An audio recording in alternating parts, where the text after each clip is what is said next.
High return सबको चाहिए, लेकिन क्या आप जानते हैं कि स्मॉल कैप और मिड कैप फंड्स आपके पैसे को डबल ट्रिपल करने के साथ ही उसको हाफ भी कर सकते हैं। तो आज हम इस वीडियो में जानेंगे कि स्मॉल कैप और मिड कैप फंड्स को हायर रिस्क वाले फंड्स क्यों कहा जाता है और इसमें ज्यादा रिस्क क्यों होता है। So welcome back to the channel. I am Nitesh and you are watching Growing Mindset. तो चलिए बेसिक से स्टार्ट करते हैं। तो इसके पहले आपको समझना होगा कि स्मॉल कैप फंड्स और मिड कैप फंड्स होते क्या हैं। तो इसके लिए आपको जानना होगा निफ्टी 50 क्या है। निफ्टी 50 मींस इंडिया की टॉप 50 कंपनीज। सो अगर हम सारे कंपनीज को उनके परफॉर्मेंस और रिटर्न्स वाइज लिस्ट बनाएं तो जो इंडिया की टॉप 50 कंपनीज हैं उनको हम बोलेंगे निफ्टी 50।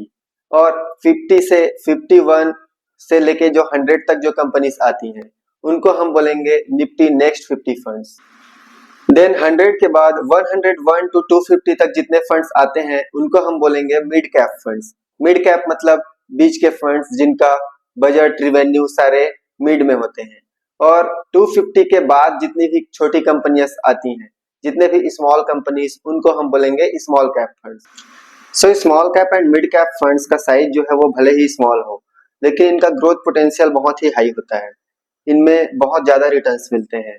आपको एवरेज, आप 15 ईयर का पीछे एवरेज रिटर्न्स लेंगे तो मिड कैप का जो रिटर्न है वो 18% है, जो बेंचमार्क से ज्यादा है। आपको म्यूचुअल फंड्स में जनरली 15% तक के रिटर्न्स मिलते हैं, लेकिन मिड कैप परसेंट का एवरेज रिटर्न्स लास्ट 15 ईयर्स में 18% है। वही स्मॉल कैप फंड्स में आप लेंगे तो वो 19% के अराउंड है, जो कि बहुत ज्यादा है। और आप इसमें कंपाउंडिंग देखेंगे तो आपको 20 से 25 साल में बहुत ज्यादा रिटर्न्स देखने को मिलेंगे। लेकिन आपको इनमें हायर रिटर्न्स के साथ साथ अनसर्टेनिटीज भी देखने के लिए मिलेंगी, जिनके वजह से जब मार्केट गिरता है तो इनका वैल्यू भी काफी ज्यादा गिरता है।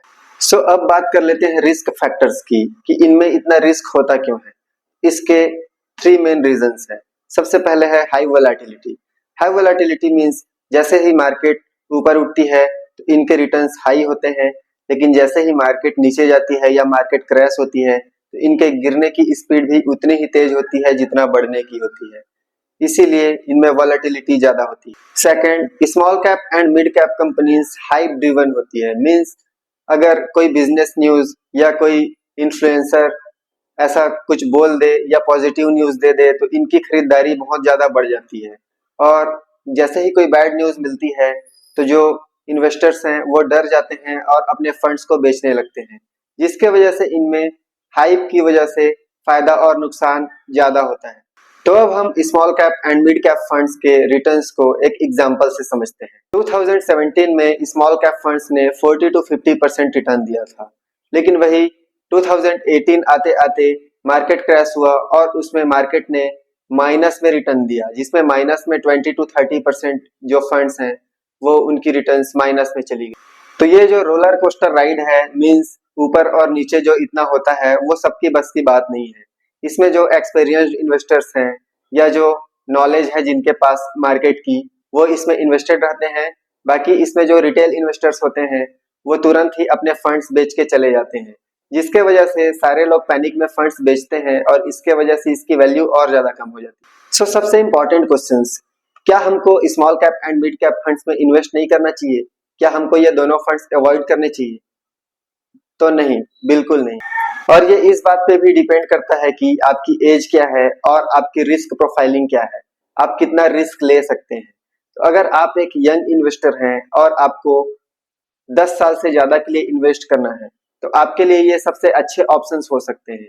लेकिन अगर आपकी रिटायरमेंट करीब है, आपकी एज 45 या 50 प्लस है और आपको 4 से 5 साल में रिटायरमेंट लेना है तो आपको स्मॉल कैप और मिड कैप फंड से बचना चाहिए, क्योंकि 4 से 5 साल में कुछ भी हो सकता है और आपके फंड्स की वैल्यू आधी भी हो सकती है। तो अब हम इस वीडियो को कंक्लूड कर लेते हैं कि हमको small cap and mid cap funds में इन्वेस्ट करना चाहिए कि नहीं।